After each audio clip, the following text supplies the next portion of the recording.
Hello standard 9 बच्चों, कैसे हो आप सभी। आज आपके लिए एक नया टॉपिक है पॉलिनॉमियल्स, चैप्टर 2 स्टैंडर्ड 9 का। ये सीबीएसई बोर्ड का ये भी काफ़ी इंपॉर्टेंट चैप्टर्स है अलजेब्रा के लिए। ये चैप्टर्स जो पॉलिनॉमियल्स है ये आपको 9th में भी अंडरस्टैंड करना है, फिर 10th में आओगे तो भी वापस आपको पॉलिनॉमियल्स मिलेगा, राइट। तो अभी ये जो चैप्टर्स है पॉलिनॉमियल्स आपको काफ़ी अच्छे से समझ लो, ताकि आपको ये स्टैंडर्ड तो इजी लगे ही, पॉलिनॉमियल्स आपको 10th का भी समझ में आएगा। तो मैंने इस वीडियो में आज आपको मैं इसका सारे जो बेसिक फंडामेंटल चीज़ें हैं पॉलिनॉमियल्स का, वो मैं आज आपको बताने वाला हूँ, समझे बच्चे। तो शुरू करते हैं, है ना, इस लेसन्स को, understanding the lesson by understanding the basic concept. इसका मैंने हेडिंग रखा है ना, understanding the polynomials by understanding the basic concepts. तो सबसे पहले अब ये देखेंगे एक्सप्रेशन क्या होता है। Expression, what is an expression. तो क्योंकि हम पॉलिनॉमियल्स को जब हम देखते हैं तो उसमें हमें अलजेब्रिक एक्सप्रेशन दिखते हैं। तो अब वर्ड है अलजेब्रिक एक्सप्रेशन, मतलब क्या होता है, क्या होता है एक्सप्रेशन। तो expression which is the right के देखें तो कॉम्बिनेशन ऑफ कांस्टेंट होते हैं एंड वेरिएबल्स होते हैं, है ना, and are connected by sum और all the operations like addition, subtraction, multiplication and division is known as, है ना, एन अलजेब्रिक एक्सप्रेशन। जैसे आपको ये एक एग्जांपल मैंने लिया 7 + 9x। अब ये 7 + 9x में ये कांस्टेंट है, ये वेरिएबल है। तो ये कांस्टेंट वेरिएबल्स ये सब जो कनेक्टेड रहेंगे with the sign of operation like plus हो या माइनस हो या मल्टीप्लिकेशन हो, है ना, या डिवीजन हो, ये सब ऑपरेशन से जो कनेक्टेड बनेंगे तो उसी एक्सप्रेशन का नाम दिया जाता है, उसे हम एक्सप्रेशन का नाम देते हैं। तो आप ये समझ के रखिए, expression which is the combination of constant and variable and are connected by some or all the operations like addition हो, subtraction हो, multiplication हो and division हो, उसे आप algebraic expression का नाम देंगे। अब वर्ड मैंने इसमें कांस्टेंट भी यूज किया, वेरिएबल भी यूज किया। इसका क्या मतलब है? कांस्टेंट मतलब कि एक अलजेब्रिक एक्सप्रेशन जिसमें हम क्या देखते हैं, which has fixed numerical value, fixed numerical value. जैसे 7 है, ये एक फिक्स्ड न्यूमेरिकल वैल्यू है। लेकिन ये जो x है इसको हमने वेरिएबल कहा बिकॉज x की कोई भी वैल्यूज यहाँ पे आ सकते हैं, है ना। लेकिन 7 तो फिक्स्ड है ना, इसलिए इसको कांस्टेंट नाम दिया। तो ये algebraic expression which has a fixed numerical value is called constant. Constant कैसा भी हो सकता है, इस तरह से पॉजिटिव भी, नेगेटिव भी, फ्रैक्शन भी, है ना। फ्रैक्शन में पॉजिटिव भी हो सकता है, नेगेटिव भी हो सकता है। समझे आप कांस्टेंट का कंसेप्ट, ठीक है। अब नेक्स्ट चलते हैं, वेरिएबल भी यूज किया मैंने। क्या होता है वेरिएबल? तो एक सिंबल है, right, which has no fixed numerical value, है ना बच्चे। मतलब ये जो है जैसे 3x है, तो 3x में आप x का वैल्यू 1 होगा, 2 होगा, 3 होगा, 5 होगा, 7 होगा, है ना, कोई भी वैल्यू हो सकता है। तो a symbol which has no fixed numerical value is known as variable, इसलिए इसको वेरिएबल कहते हैं। वेरिएबल आपका राइट जो पावर है 1 भी हो सकता है, पावर 2 भी हो सकता है, ऐसे भी हो सकते हैं, 2 कॉम्बिनेशन के साथ भी हो सकते हैं, 3 भी हो सकते हैं, है ना। बात समझे आप, वेरिएबल का कॉन्सेप्ट क्या होता है। फिर इसमें आपको सीखना होगा टर्म्स के बारे में।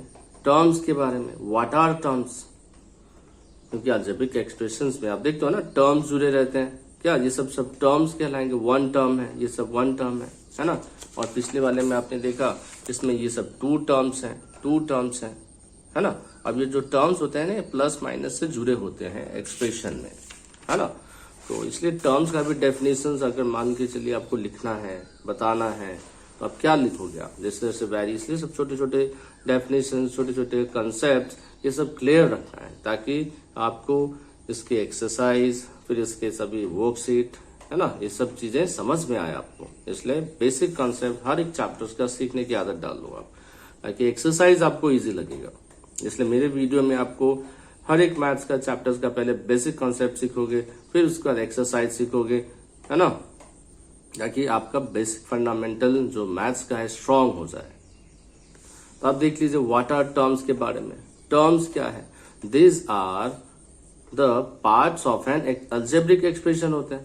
टर्म्स को हम क्या देखते हैं कि ये एक पार्ट्स है ना अलजेब्रिक एक्सप्रेशन का, which are separated by operations like addition और subtraction and are known as terms. जैसे ये एक अलजेब्रिक एक्सप्रेशन है बच्चे, 5x क्यूब 9x स्क्वायर है ना, 7x -3, यानी इसमें हमने साइन ऑपरेशन के साथ अगर बोला तो ये आपका कैसा बन जाएगा, 5x cube plus 9x square plus 7x -3। तो ये सब क्या है? सब टर्म्स है बच्चे। इस अलजेब्रिक एक्सप्रेशंस के ये एक टर्म्स है। टर्म्स में हम इसको 5x cube 9x square 7x है ना एंड -3, समझे आप? अब ये सब बातें जब सीख लिए तो इसमें अब आता है पॉलिनोमियल। पॉलिनोमियल क्या है? तो algebraic expression of which variable have non negative, बोले तो positive integral power is called polynomial. अब ये डेफिनेशन पॉलिनोमियल का भी याद रख लो। ये सब छोटे छोटे जो डेफिनेशन है ये आप लोग भी बच्चों समझने के बाद नोटबुक में जरूर प्रैक्टिस करना, ताकि आपका भी कॉन्सेप्ट लिखते हुए और अच्छे से क्लियर हो। समझो, फिर नोटबुक में भी लिखो ये सारे डेफिनेशंस जो भी मैंने बेसिक कॉन्सेप्ट में लिखा है, समझे? क्योंकि ये चीज आपके लिए हमेशा ये याद रहे, इसके लिए राइटिंग वर्क भी बहुत जरूरी है। ठीक है, तो अब ये मैंने लिखा बच्चे पॉलिनोमियल के बारे में। क्या है पॉलिनोमियल? तो एक अलजेब्रिक एक्सप्रेशन है ऑफ विच वेरिएबल्स जो हैं हैव नॉन नेगेटिव, बोले तो भाई पॉजिटिव इंटीग्रल पावर होनी चाहिए, समझा? पॉजिटिव पावर होना चाहिए, पॉजिटिव पावर।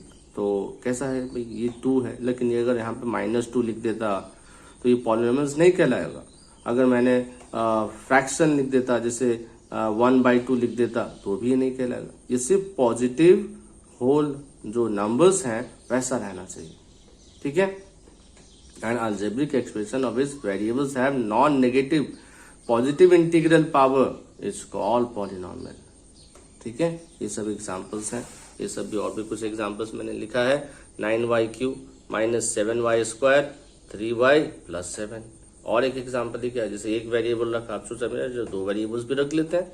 ये देखो 4xy स्क्वायर 5xy + 3, ये सब आपके पॉलिनोमियल्स के एग्जांपल है।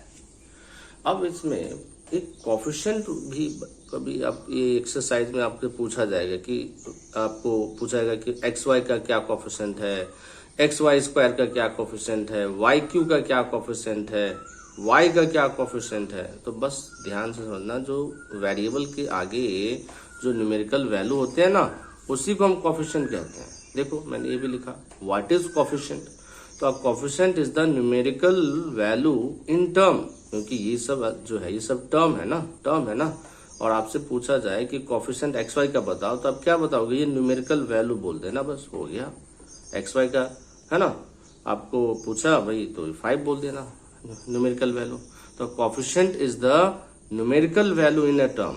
अगर हम देखें, if a term has no coefficient, अगर मान के चल बच्चे के कोफिशिएंट लिखा ही नहीं, जैसे यहाँ पे 1 आपको समझना है, समझे कि नहीं? If a term has no coefficient, मतलब अगर नहीं लिखा हो, जैसे मान के चले x³ है, अब इसके आगे मैंने भाई 5 नहीं लिखा, तो यानी ये वहां पे 1 है ना, ये लिखते नहीं है ना, इसलिए मैंने लिखा if a term has no coefficient the coefficient is unwritten 1।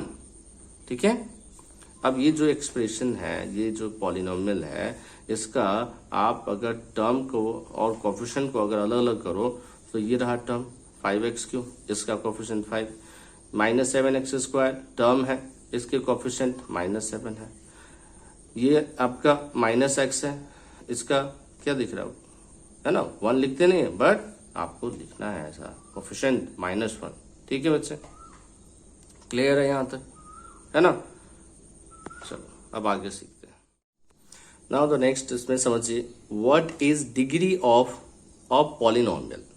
What is degree of a polynomial? Exercise में आपसे कुछ क्वेश्चन में जैसे कोफिशिएंट पूछा, फिर आपसे डिग्री पूछेगा, पॉलिनोमियल्स रहेगा, पूछेगा बच्चों डिग्री बताओ। तो डिग्री बताओ। तो इसमें देखने आप बच्चे, इसमें मैंने इसमें दो पार्ट किया हुआ है डिग्री में। एक, अगर वन वेरिएबल वाला अगर पॉलिनोमियल हो तो उसका डिग्री कैसे निकालेंगे, टू वेरिएबल साथ में हो उसका डिग्री कैसे निकालेंगे। इसलिए दोनों बात ध्यान से सुनना। डिग्री ऑफ ए पॉलिनोमियल मतलब क्या, डिग्री ऑफ ए पॉलिनोमियल मतलब highest power of a variable is called the degree of a polynomial. Simple language में अगर समझें, the highest power of a variable is called the degree of a polynomial. जैसे example लो, 5x plus 4 है, 5x plus 4 है। इस polynomial का हम क्या देख रहे हैं, ये वेरिएबल x है, तो यहाँ पे हम हाईएस्ट डिग्री क्या देख रहे हैं बच्चे, हाईएस्ट तो 1 ही है ना। क्यों, ये यहाँ पे 1 रहता है बच्चे, यहाँ पे 1, समझे आप। ये 1 अनरिटन पार्ट रहता है बच्चे, है ना, इनविजिबल होता है लेकिन रहता है, ठीक है। अब जरा नेक्स्ट मैंने जो लिखा है वो भी एग्जाम्पल समझ लीजिए, इसको डिग्री 1 कहते हैं ना। अब इसका देखिए, ये 5x square plus 4x plus 3 है, डिग्री पूछ दिया, क्या बोलोगे भाई, हाईएस्ट नंबर कौन है, ये 1 है, ये 2 है, तो हाईएस्ट नंबर कौन है, 2 है ना, तो 2 है तो डिग्री 2 है। फिर देखो, ये भी एक पॉलिनोमियल लिया, 8x to the power 5 plus 4x cube plus 2x plus 4, highest number क्या दिख रहा, 5 दिख रहा, तो डिग्री क्या बोलेंगे, 5 बोलेंगे। सिंपल, इतना बात समझ में आया। अब डिग्री जो है पॉलिनोमियल्स का जानना है, लेकिन जब दो वेरिएबल साथ में हो, टू वेरिएबल साथ में हो, फिर क्या करेंगे बच्चे, यहाँ पे क्या करना, the highest sum of a power of a variable is called the degree of the polynomial. जैसे 7x cube plus 2x square y square minus 3xy plus 8 है। अब देखो यहाँ पे आप 3 मत बोल देना, देखो अरे हाईएस्ट नंबर 3 है, चलो 3 बोल देते, लेकिन आप ये देखो यहाँ पे 2 वेरिएबल्स भी साथ में हैं, तो आपको इसको ऐड कर देना है, ऐड किया तो कितना आएगा बच्चे, 4 आया, ये कितना 3 है, तो 4 ज्यादा नंबर में आएगा ना। तो इस पॉलिनोमियल का आप डिग्री 4 बोलिएगा, डिग्री 3 बोलोगे रॉन्ग हो जाएगा, समझे आप। तो जब ध्यान दे देना, जब 2 वेरिएबल साथ में हो तो उसका प्लस कर लेना और देखना अरे ज्यादा है तो भाई यही डिग्री है। अगर प्लस किया लेकिन कम है तो जो हाईएस्ट है वो वही होगा। सिंपल लैंग्वेज में मान लो ये प्लस किया, ये आया कितना 2 और ये है 3, तो आप डिग्री किसको मानोगे, हाईएस्ट नंबर वाले को ना। कंसेप्ट तो हाईएस्ट की बात हो रही है, तो आपको इसको मानना है। लेकिन यहाँ हमने प्लस किया और यही हाईएस्ट है, तो यही आपका डिग्री कहलाएगा, समझे आप। तो highest sum of a power of a variable is called the degree of a polynomial. Example भी समझ में आया, sum of the powers of the variable X and Y, this ये लिखा मैंने। चलो नेक्स्ट इज पॉलिनोमियल्स के टाइप्स के ऊपर भी क्वेश्चन पूछा जाता है बच्चों लोग से एक्सरसाइज में। ये आपके 9th में एक्सरसाइज में है ये सब क्वेश्चन, इसलिए सब बेसिक चीजें सीख लो ताकि एक्सरसाइज में तुम्हारा दिमाग एकदम फटाफट चले, ठीक है। What are the types of polynomials, क्या होते हैं टाइप्स ऑफ पॉलिनोमियल्स। तो polynomials are classified on the basis of degree. Polynomials का जो क्लासिफिकेशन होते हैं उसको जो हम मतलब भाई बांटे हुए हैं भाई क्लासिफिकेशन, जैसे इतना बड़ा टॉपिक है तो उसके भाई टाइप सब तो भी होंगे ना, बहुत बड़ा पॉलिनोमियल्स का परिवार है। अब इसके हम भाई कैटेगरी नाम दे दिया, अब ये नाम कैसा दे दिया, इसको हमने नाम दे दिया भाई डिग्री के हिसाब से इसका अलग नाम दे दो, टर्म्स के हिसाब से इसका अलग नाम दे दो, समझे आप। तो polynomial are classified on the basis of degree and also on the number of terms it contain. अच्छा, अब ये भी समझ ले क्या चीज है भाई। तो first we understand the types of polynomials on the basis of degree. देखो the types of polynomials on the basis of degree अगर देखेंगे तो एक में आपको लीनियर भी कैटेगरी है, क्वाड्रेटिक है, क्यूबिक है, बाई क्वाड्रेटिक है, समझे। लीनियर पॉलिनोमियल तो आप समझ लो, आप पॉलिनोमियल ऑफ डिग्री 1 उसको नाम दिया जाएगा लीनियर पॉलिनोमियल। एग्जाम्पल देख लो, ऐसा देखना और क्वेश्चन पूछेगा बच्चों लीनियर पॉलिनोमियल है क्या, तब देखना अरे हाईएस्ट डिग्री क्या है 1 है, हाँ सर लीनियर पॉलिनोमियल है, ठीक है, ये लीनियर पॉलिनोमियल है। और पूछे वेरिएबल क्या है इसका, x बोल देना। फिर क्या क्वाड्रेटिक पॉलिनोमियल का बताओ, तो polynomial of degree 2 is called a quadratic polynomial. ये रहा क्वाड्रेटिक पॉलिनोमियल, 5x स्क्वायर है ना माइनस 6x प्लस 3, डिग्री क्या है 2 है, इसलिए क्वाड्रेटिक पॉलिनोमियल। क्यूबिक पॉलिनोमियल में देखो पॉलिनोमियल ऑफ डिग्री 3, इसको हम क्यूबिक पॉलिनोमियल कहेंगे। ये देख लीजिए 3 है डिग्री, है ना, हाईएस्ट नंबर पे ध्यान देना। तो क्यूबिक पॉलिनोमियल का आप देखोगे डिग्री 3 रहता है, क्वाड्रेटिक पॉलीनोमियल का डिग्री 2 रहता है, लीनियर पॉलीनोमियल का डिग्री 1 रहता है। कितना आसान है, समझे कि नहीं। अब ये सब चीज आसान चीज सीखोगे तब ना आपको एक्सरसाइज का भी चीजें समझ में आएगा, है ना। इसलिए ये सब चीजें सीखना, याद रखना, लिख लेना। लीनियर पॉलीनोमियल क्या है, क्वाड्रेटिक पॉलीनोमियल क्या है, क्यूबिक पॉलीनोमियल क्या है, और फिर एक और आ गया बाई क्वाड्रेटिक पॉलीनोमियल। अरे मैंने लिखा नहीं, बाई क्वाड्रेटिक समझ लो। बाई क्वाड्रेटिक मैंने राइट, इसमें बाई क्वाड्रेटिक में बच्चे डिग्री 4 रहते हैं, है ना। बस डेफिनेशन उतना ही है ना। ये जो है बाई क्वाड्रेटिक का ये काम इतना ही लिखना, polynomial of degree 4 is called a by quadratic polynomial. Example में आप ये ऐसा ही कुछ लिख देना और उसका डिग्री 4 कर देना, ठीक है। क्लियर है, चलो आगे बढ़ो। नेक्स्ट कॉन्सेप्ट में देखोगे कि मैंने अब टर्म्स के बेस पे समझना है कि पॉलीनोमियल्स के क्या टाइप हैं। We now understand the types of polynomials on the basis of term. तो polynomials on the basis of terms में मोनोमियल होते हैं, बाइनोमियल होते हैं, ट्राइनोमियल होते हैं, है ना। 3 टर्म, 2 टर्म, 1 टर्म। देख लो छोटा छोटा डेफिनेशन। मोनोमियल क्या है, the expression which have only 1 term is called monomial. देखो 3x 4xy 5x² 5, ये सब मोनोमियल वाले है ना, पॉलिनोमियल है, समझे कि नहीं। मतलब पॉलिनोमियल के ये सब परिवार हैं बच्चे। एक टर्म कहेगा भाई तू मोनोमियल है, 2 टर्म है तेरे पास तुम बाइनोमियल है, 3 टर्म है तुम्हारे पास तुम ट्राइनोमियल है। बस बाइनोमियल का देखो, the expression which have 2 terms are called binomial. ये रहा 4x + 10 5x² + 5 4xy + 5y। Trinomial के बारे में पूछे, the expression which have 3 terms are called trinomial. 7x² + x + 7 4xy² + 5x + 3। ठीक है, यहाँ तक क्लियर है ना, समझा। यहाँ तक सब नोटबुक में लिखते जाना, ठीक है। नाउ नेक्स्ट अंडरस्टैंड करते हैं what is general expression of a polynomial. General expression of a polynomial, जैसे आप ये भी समझ लो, एक जनरल एक्सप्रेशन, एक फॉर्मेट होना चाहिए पॉलिनोमियल्स को लिखने का, एक स्ट्रक्चर होना चाहिए।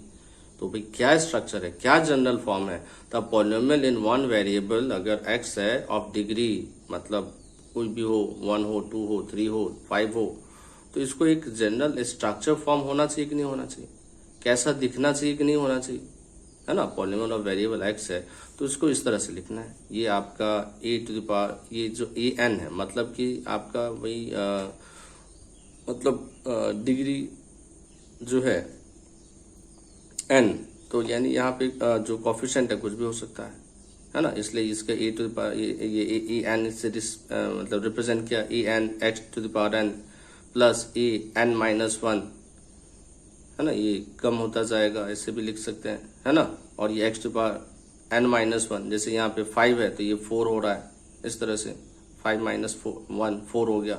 इसलिए an x⁴n plus an-1 x⁴n-1 plus dot dot dot बढ़ता जाएगा, है ना। a1 x a0, इस तरह से।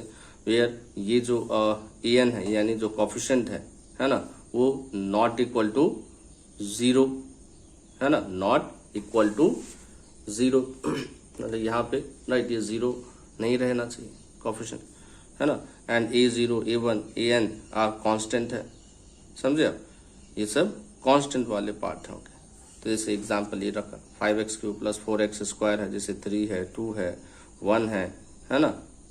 और लाइक 3x - x, ये सब +4, ये सब है ना, ये सब आपके पॉलिनोमियल एग्जांपल दिया। 5x³ + 4x² + 3x - x + 4।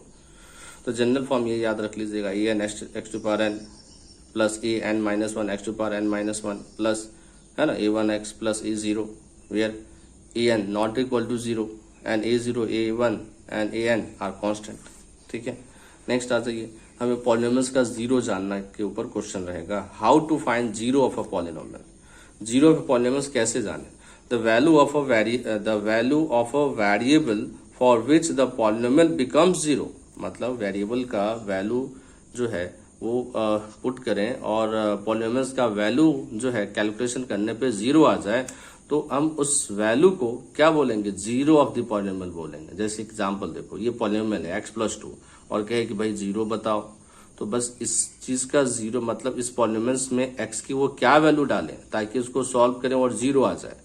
तो आप इस चीज को जीरो के इक्वल लिख दो, तुरंत आंसर मिल जाएगा। एक्स इज इक्वल टू -2, -2 यहाँ पे डालेंगे तो -2 + 2 क्या बनेगा 0, तो एक्स इज इक्वल टू -2 जो है वो क्या कहलाएगा, जीरो ऑफ द पॉलिनोमियल। समझे कि नहीं, जीरो ऑफ द पॉलिनोमियल बहुत आसान है, ठीक है। अब ये यहाँ पे पुट करके देखा है ना, आया ना जीरो, दस -2 is the zero of the polynomial. तो a linear polynomial has only one zero, याद रख लेना, कभी क्वेश्चन पूछे कोई नोट, मतलब याद रख लेना, लीनियर पॉलिनोमियल जैसे है जिसका एक ही जीरो हुआ ना, और आएगा हमेशा एक ही जीरो, क्योंकि x + 2 = 0 लिखोगे तो x = -2 ही ना मिलेगा क्या, दूसरा और आंसर मिलेगा क्या, आप ही बताओ। x + 2 = 0 है तो x के बराबर सिर्फ -2 ही आएगा, दूसरा आंसर तो आएगा ही नहीं। अब दूसरा आंसर आएगा नहीं तो यही एक आपका जीरो ऑफ द पॉलिनोमियल्स कहलाएगा, अदर और जीरो ऑफ द पॉलिनोमियल्स होगा नहीं, तो एक ही मिला ना, तो एक ही मिला, तो इसलिए याद रख लेना लीनियर पॉलिनोमियल्स का सिर्फ एक ही जीरो होता है। समझे आप, लीनियर पॉलिनोमियल्स का एक ही जीरो होता है, इसलिए मैंने ये बात लिखा भी है, याद भी रख लेना। और एमसीक्यू में पूछ देते हैं बच्चों लोग से, बच्चे घबरा जाते हैं है ना, तो भाई लीनियर पॉलिनोमियल्स अब कितने जीरो होंगे, तो लीनियर पॉलिनोमियल्स का डिग्री 1 है ना, तो डिग्री 1 तो जीरो भी एक ही रहेगा, एक ही जीरो रहेगा, एक ही मतलब एक ही वैल्यूज मिलेंगे, जिससे वो वैल्यूज मतलब जैसे हमें -2 पुट करने से जीरो आया ना, तो -2 ही इसका जीरो ऑफ द पॉलिनोमियल्स कहलाया। लेकिन अगर क्वाड्रेटिक पॉलिनोमियल्स रहेगा तो डिग्री 2 है तो इसलिए 2 जीरो है, क्यूबिक पॉलिनोमियल डिग्री 3 है इसलिए 3 जीरो है, बस ये याद रख लेना, ठीक है। अब find the value of a polynomial, find the value of a polynomial, ये पॉलिनोमियल्स की वैल्यू जानना है जब आपको जब 3 रखे, ऐसा भी क्वेश्चन आएगा तो पॉलिनोमियल सीधा लिख देना।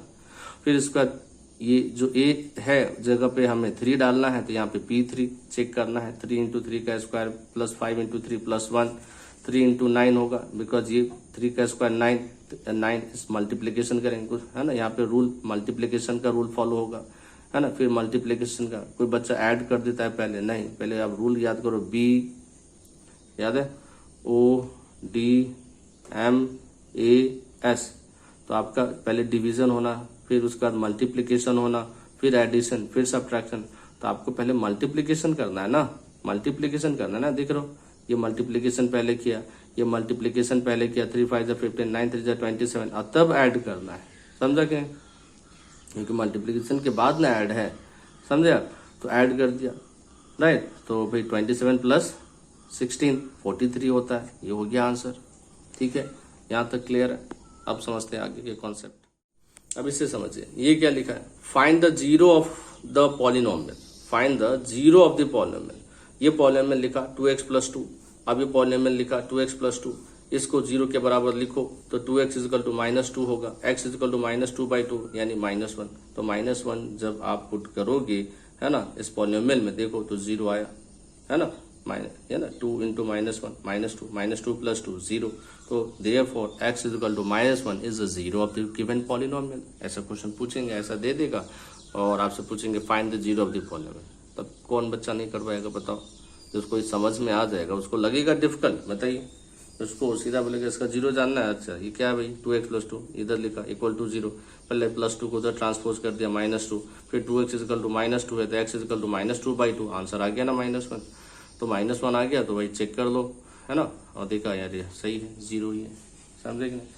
अगर चेक करने के लिए पूछा जाए तभी करना, नहीं तो यहीं पे स्टॉप कर देना, find the zero of the polynomials, ठीक है। चलो देखो next, what is remainder theorem, और फिर एक बार एक और पूछेगा व्हाट इज फैक्टर थ्योरम। तो रिमाइंडर थ्योरम जो है देखो, let px be any polynomial है ऑफ डिग्री ग्रेटर देन और equal to 1 and let a be any real number, है ना, if px is divided by the linear polynomial x - a, तो remainder theorem कहता है कि जो pa होगा ना वही आपका रिमाइंडर देगा, मतलब कि x - a से अगर वो डिवाइड है तो x के जगह पे a डालोगे और जो आंसर आएगा वही रिमाइंडर आपको मिलेगा, यानी पहले जैसा ही ऐसा ही, देखो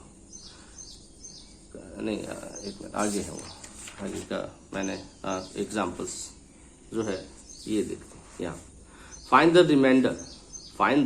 रिमाइंडर व्हेन ये पॉलिनोमियल्स है इज डिवाइडेड बाय x - 1, ये एक पॉलिनोमियल है x⁴ x³ -2x² plus x plus 1, और कहे कि इसका रिमाइंडर ढूंढो जब इससे ये डिवाइड होगा, है ना, तो इससे जब डिवाइड होगा तो याद कर जब आपको कुछ रिमाइंडर ढूंढने का आपको प्रीवियस स्टैंडर्ड में सिखाया जाता है, जैसे 2 है ना, और 2 ने मान के चलिए इधर ये 25 को डिवाइड किया तो क्या रिमाइंडर बचेगा। तो आप पहले क्या करते हैं, 2 1 जा 2, फिर ये 0, फिर ये 5 नीचे लेते हैं, 2 2 जा 4 है ना, 5 माइनस 4 1, तो रिमाइंडर 1 बचा कि नहीं। तो वैसे ही आपसे कह रहा है कि x माइनस 1 अगर इसको ये डिवाइड करेगा तो क्या रिमाइंडर बचेगा। तो हमें इस मेथड से अभी नहीं जाना है, ठीक है, ये मेथड से नहीं जाना है। आपको क्या करना है, जब ये पॉलिनोमियल्स जो है अगर इसको डिवाइड करेगा तो इस पॉलिनोमियल्स को आप x माइनस 1 को आप है ना इक्वल टू आप 0 ले लीजिए, आपको x इक्वल टू 1 मिल जाएगा। अब ये x इक्वल टू जो 1 है इस पॉलिनोमियल्स में डालिए, जो आंसर आएगा वही रिमाइंडर कहलाएगा, है कि नहीं आसान। और ये जो डिवीजन वाला पार्ट है ना, ये आपको राइट अभी बाद में सीखना है, पहले ये बेसिक चीजें सीख लीजिए। रिमाइंडर थ्योरम का यही छोटा सा कॉन्सेप्ट है कि जब ये पॉलिनोमियल्स को इससे जब डिवाइड करेंगे तो क्या रिमाइंडर आएगा। तो आप इसको x माइनस 1 को 0 के बराबर लिख दीजिए। अब x इक्वल टू 1 आ गया, 1 यहाँ पे पुट कर दीजिए। देखिए 1 to the power 4, 1 to the power cube minus 2 into 1 to the power square 1 plus 1, यानी जहां जहां पे x दिख रहा है ना वहां पे 1 डाले हैं, देख रहे हैं 1 है यहाँ पे भी 1, यहाँ पे भी 1 डाले हैं, तो वही नहीं लिखे हैं 1 टू द पावर 4, 1 का क्यूब माइनस 2, 1 का स्क्वायर प्लस 1, ये इवन पावर है तो 1 होगा, इवन पावर ऑड पावर है तो ये तो पॉजिटिव है इसलिए 1 रहा।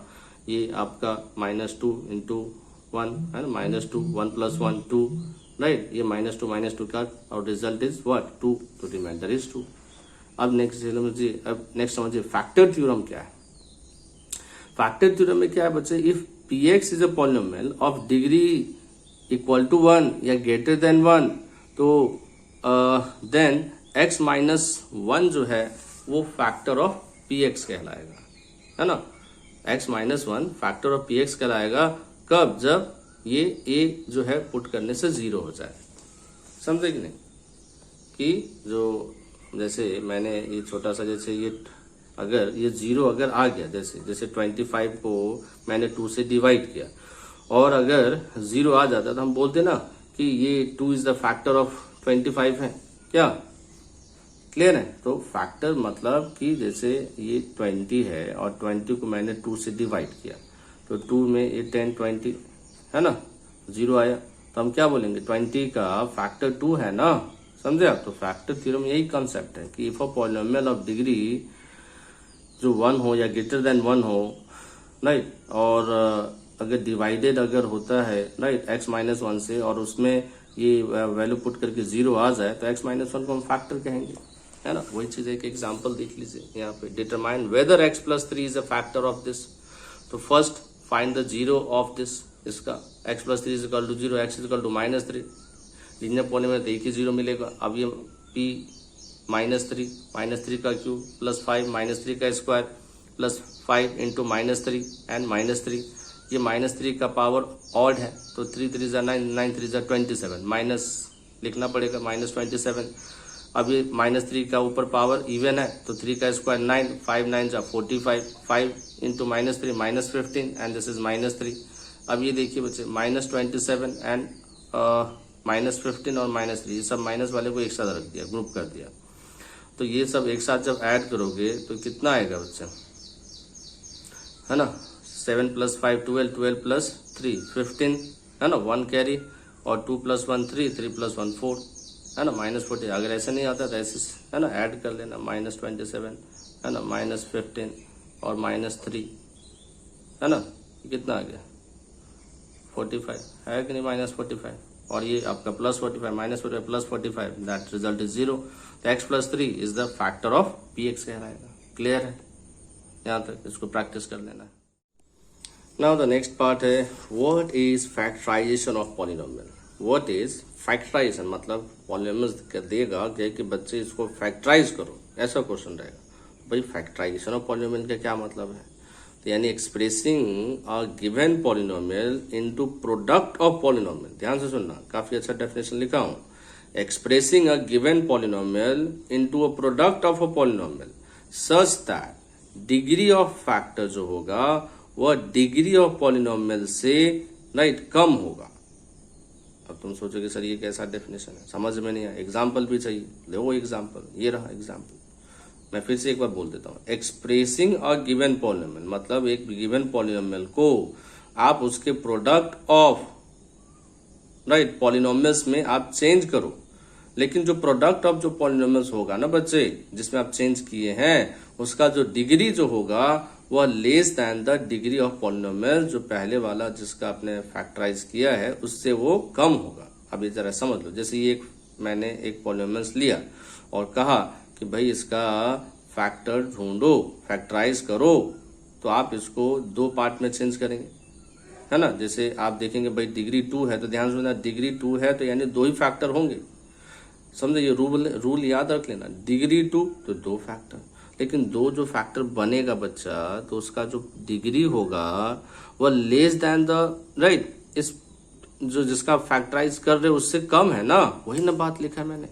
Expressing A given polynomial into a product of a given polynomial, यानी इस पॉलिनोमियल को मैंने दो में चेंज कर दिया, लेकिन इसका डिग्री जो हम देख रहे हैं, डिग्री ऑफ दिस फैक्टर जो है ये लेस देन है कि नहीं, ये लेस देन का ही सिंबल है ना, तो लेस देन है ना, 1 क्या है 2 से कम है ना, बात समझे आप।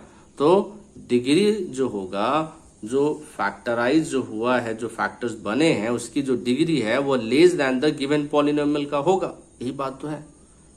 अब जब डिग्री 2 है तो दो फैक्टर बनेंगे, ये भी याद रख लो। तो यह degree of the factor is less than the degree of polynomial, बात आया समझ में। तो यही है आपका फैक्टराइजिंग ऑफ पॉलिनोमियल डेफिनेशन के साथ, और एग्जाम्पल भी मैंने दे दिया, क्लियर है। तो expressing a given polynomial into a product of polynomial such that degree of a factor is less than the degree of polynomial is called factorization, समझे आप। तो फैक्टराइजेशन बस इतना ही नहीं है, इसके सब आपको भाई मेथड भी सीखने हैं, मेथड ऑफ फैक्टराइजेशन, समझे कि नहीं। ये तो भाई छोटा सा डेफिनेशन हो गया, समझे आप, इफ द एग्जाम्पल्स। लेकिन मेथड ऑफ फैक्टराइजेशन तो आपको देखोगे एनसीईआरटी में भी बहुत सारे क्वेश्चन है। आर्य सर्गवाल बुक अगर देख लिया तो भाई बहुत क्वेश्चंस मिलेंगे उसमें आपको, है ना। तो उसमें सेलेक्टेड जो है नहीं वो पहले प्रैक्टिस करो, है ना, और अगर टाइम है तो पूरा प्रैक्टिस कर लो, ठीक है। लेकिन प्रैक्टिस जरूर करो, तब जाके ये पॉलिनोमियल्स इजी लगने वाला है। तो मेथड ऑफ फैक्टराइजेशन में देखोगे बच्चे, राइट, मैंने कुछ टाइप्स लिखे हैं, जैसे taking out the common factor करके भी लेते हैं। ये आपको आर्य सर्गवाल में एक्सरसाइज एक ही आपका एक्सरसाइज में ये पूरा रखा हुआ है, समझे आप। और एनसीईआरटी में भी आपको राइट एक्सरसाइज में आपको मिलेगा। मैं आर्य सर्गवाल के बदले आर्य सर्गवाल में बहुत ज्यादा इसमें है किया हुआ अच्छे से, इसलिए बता रहा हूँ। Taking out the common factors, factorization by grouping, common factors लेके फैक्टराइज करना, ये भी मैंने आपको इस सब टाइप्स के छोटे छोटे एग्जांपल्स ले लिए हैं ताकि आप समझो आप। Taking out the common factor, factorization by grouping, ये चीज को अगर हम समझें तो ये एग्जांपल देख लीजिए। Taking out the common factor, जैसे x² + 5x है, मैंने इसमें कॉमन क्या लिया है, दोनों में कॉमन क्या होगा, x, और x² में जो छोटा पावर है, छोटा राइट, वो पहले आएगा तो बाहर आ गया, तो x और x + 5 ब्रैकेट के अंदर। इसमें देखिए 3x³ + 5x है, स्मॉलेस्ट कौन सा है, x ना, 1 ना, इसलिए x बाहर आया, 3x² + 5। तो इस तरह से taking out the common factor यही है, समझे कि नहीं। और उसके बाद है कि फैक्टराइजेशन बाय ग्रुपिंग वाला, क्योंकि ग्रुपिंग वाले में क्या रहता है, ये x² 2x - 3 है, तो पहले हम ये मिडिल टर्म स्प्लिट करके इसको राइट दो पार्ट में चेंज करेंगे, -3x², मतलब first term last term multiply -3x²।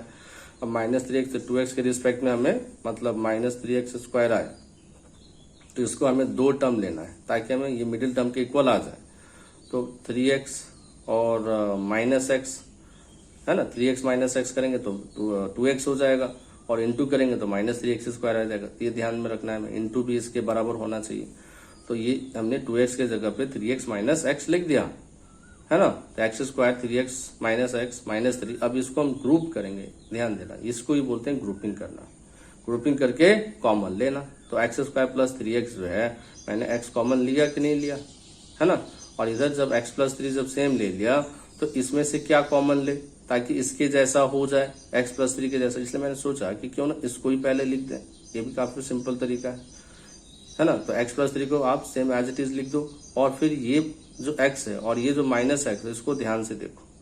तो ये x अंदर है तो बाहर हमें -1 को लिखना पड़ेगा ना, तभी तो इसके जैसा बनेगा ना, क्योंकि -1 इनसाइड जाएगा तो -x -3 बनेगा, इसलिए ध्यान से समझना, है ना। इसलिए ये x प्लस 3 आप पहले ही लिख दो, फिर उसके बाद इससे कंपेयर करके आप -1 बाहर रख दो, और फिर x प्लस 3 कॉमन ले लो, और फिर जो बच गया ये x और ये -1 लिख दो दूसरे ब्रैकेट में, हो गया ये फैक्टराइज। क्लियर है यहाँ तक? ठीक है। उसके बाद है नेक्स्ट जो है factorising the difference of 2a square. Factorising the difference of 2a square, इसका क्या मतलब है? तो ये से factorising the difference of 2a square जो रहेंगे, जैसे ये a स्क्वायर में माइनस b स्क्वायर में, तो आपको एक आइडेंटिटी जो है ये याद रखना पड़ेगा। इसको हम अगर factorizing the difference of 2a square अगर रहे तो उसके लिए एक आइडेंटिटी होती है, like a square minus b square को आप क्या लिखते हो, a plus B into A minus b, तो वैसा रहेगा 4x square minus 2x square.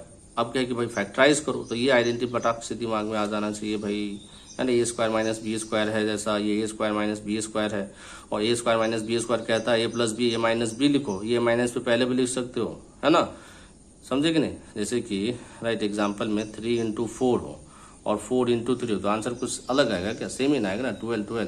तो वैसे ए प्लस बी आप पहले लिखो, है ना, या ए प्लस बी बाद में लिखो, कॉन्सेप्ट यही रहता है। ठीक है। तो ए प्लस बी इंटू ए माइनस बी, ये आपका ए स्क्वायर माइनस बी स्क्वायर का होता है। ठीक है। अब उसी जैसा इसको हमने चेंज कर दिया, क्योंकि 4x square minus 2x square है, तो इसको आप क्या लिखेंगे, है ना, 4x प्लस 2x और 4x minus 2x, 4x plus 2x and 4x minus 2x। तो 4x प्लस 2x क्या हो जाएगा 6x, 4x माइनस 2x क्या हो जाएगा 2x। अब 6x इंटू 2x क्या होगा, 6 2 जा 12, और x इंटू x स्क्वायर, तो 12x स्क्वायर हो गया। तो हो गया ना factorising bye difference of 2a square. समझ में आया बच्चे? अब एक और है factorising quadratic by splitting the middle term, है ना। ये भी है, मतलब ये क्वाड्रेटिक वाला पार्ट ऐसा ही है। देखो ये वाला काम किया था मैंने, इसमें यही एग्जांपल भी आ जाएगा, फैक्टराइजिंग बाय ग्रुपिंग, मतलब ये आपका मिडिल टर्म स्प्लिट ही हुआ ना इसमें, समझे आप। अच्छा एक और एग्जांपल ले रखा है, ये लो, ये भी देख लो, वही ये मिडिल टर्म स्प्लिट करके, लेकिन इसमें हमने अगर 2x square minus 8x plus 6 में अगर मैंने एग्जांपल लिया तो मुझे पहले ना ये मल्टीप्लाई तो कर सकते हैं, लेकिन मैंने अगर देखा अरे जब कॉमन है तीनों में तो पहले कॉमन ले लो ताकि आसान हो जाए तुम्हारा और काम।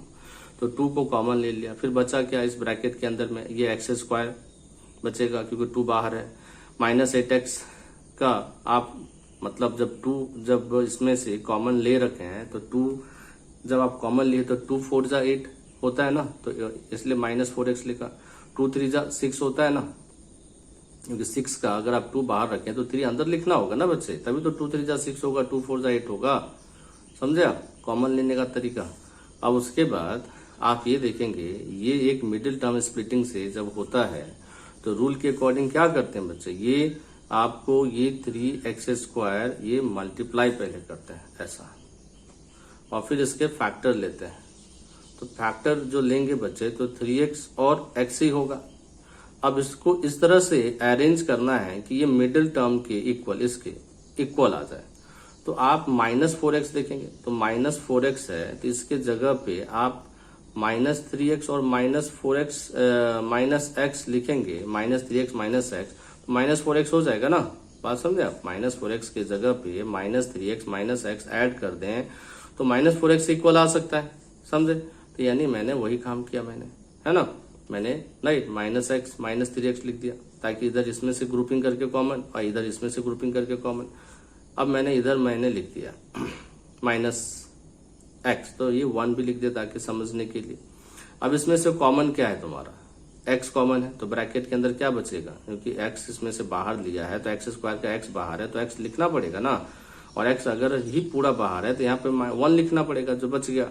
अब ये सेम चीज कहता है यहाँ होना चाहिए, तो क्यों ना यही चीज पहले लिख दो, वेरी सिंपल तरीके से। चलो ये सेम चीज है, ये यहाँ होना चाहिए, रूल कहता है भाई तुम ही पहले आ जाओ, अगर तुम ही होना चाहिए तो तुम ही पहले आ जाओ।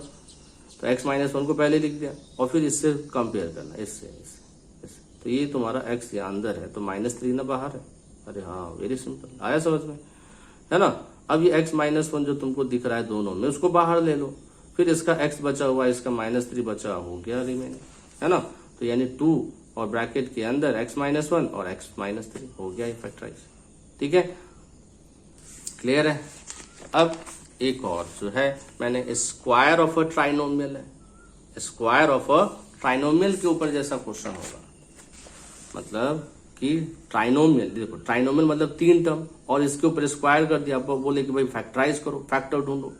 तो ये हर एक जो ये आइडेंटिटी वाला पार्ट है, इसको याद रखना पड़ेगा। a plus B plus C whole square है, तो यानी आप स्क्वायर ऑफ अ ट्राइनोमियल जैसा दिख रहा है, तो ये आइडेंटिटी आपको काम आएगा। ये मैंने पूरा आइडेंटिटी अलग से एक पेज पे लिख रखा है बच्चे, इसलिए वो चीज को आप इसको समझो, और एक अलग से पेज पे मैंने लिख रखा है, उसको नोटबुक में प्रैक्टिस करना। ये a plus B plus C whole square identity है। ये आइडेंटिटी का देखो a square B square C square, है ना, लिखना पड़ता है। उसके बाद 2 और ब्रैकेट के अंदर ये ए बी, ये बी सी और ये सी ए या ए सी बोलो एक साथ, है ना। 2 इन ब्रैकेट में A B plus B C plus C A, ठीक है, क्लियर है। ए बी बी सी सी ऐसे फॉर्म में याद कर लेना, ए स्क्वायर बी स्क्वायर सी स्क्वायर, है ना, 2ab 2bc 2ca। अब जैसे यहाँ पे देखिए डिग्री, अगर यहाँ पे पावर जो है इसका 2 है, तो ये फैक्टर में जब चेंज होगा ना, तो ईच टर्म का भी देखोगे बच्चे डिग्री 2 ही रहेगा, ध्यान देना, ये भी तो है ना, 2 है 2 है 2 है ना। ये ए बी ऐड करेंगे तो 2 ही होगा ना, बी सी 1 1 ऐड करेंगे तो 2 ही होगा ना, समझे आप, ये भी ध्यान देना।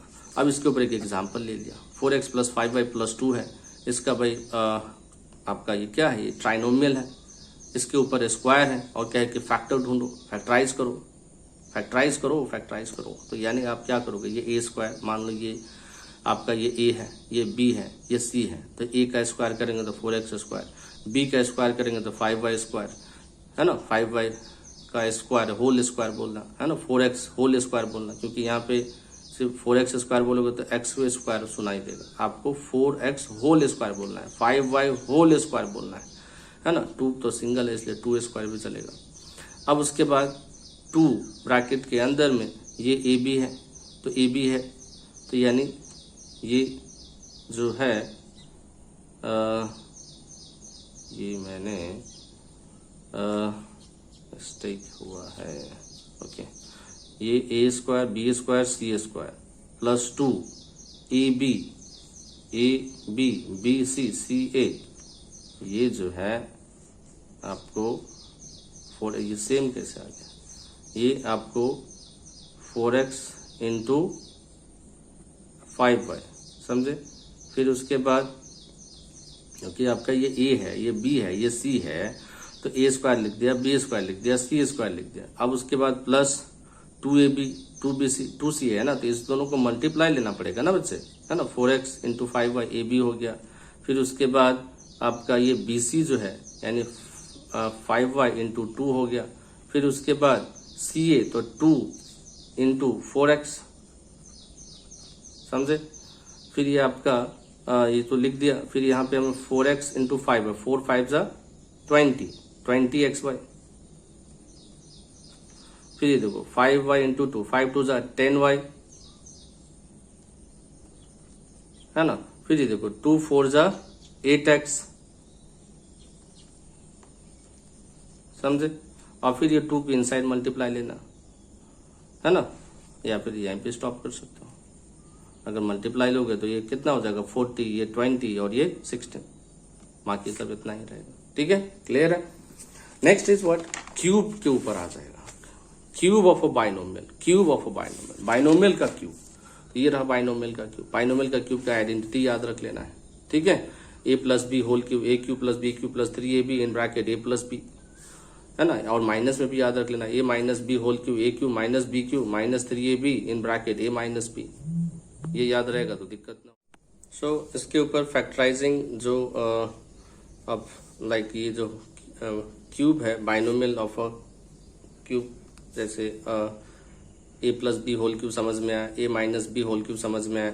अब नेक्स्ट है आपका फैक्टराइजिंग द सम और डिफरेंस ऑफ अ क्यूब, ऐसे भी आएंगे, राइट। जो लास्ट एक 7th वाला जो बच्चा है ना, फैक्टराइजिंग द सम और डिफरेंस ऑफ अ क्यूब, इसके ऊपर ही एक आइडेंटिटी याद रख लेना है। फैक्टराइजिंग द सम और डिफरेंस ऑफ अ क्यूब, जैसे ये ए क्यूब प्लस बी क्यूब, इसका आपको फैक्टराइज करना है, तो ये याद रख लेना A cube plus B cube, तो ये आइडेंटिटी याद रखना है। ए प्लस बी एक ब्रैकेट में और दूसरे ब्रैकेट में A square B square minus A B, कितना आसान है। यानी अब ये 3 दिख रहे हैं, डिग्री है ना, यानी आप मल्टीप्लाई करेंगे सबका डिग्री आपका, ए से एक बार होल मल्टीप्लाई, बी से होल मल्टीप्लाई, सब टर्म का डिग्री आपका 3 रहेगा।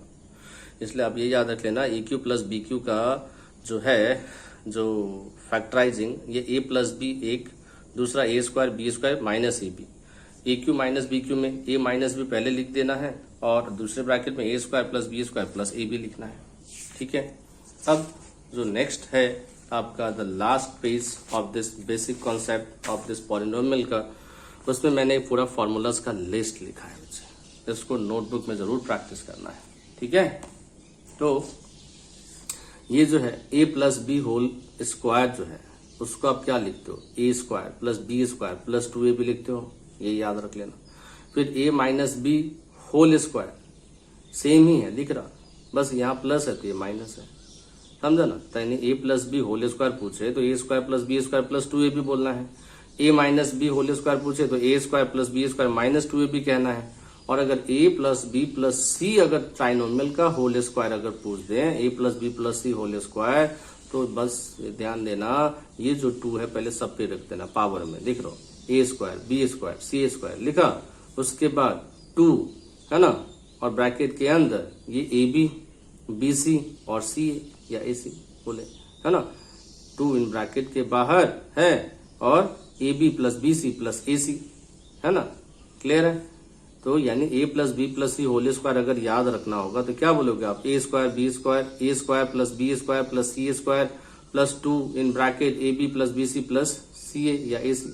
ठीक है, ए सी बोलो, याद रहेगा, है ना। या फिर 2 इनसाइड भी लेके आप बोल सकते हो, 2 इनसाइड अगर जाएगा तो क्या होगा, A square plus B square plus C square plus 2ab plus 2bc plus 2ac।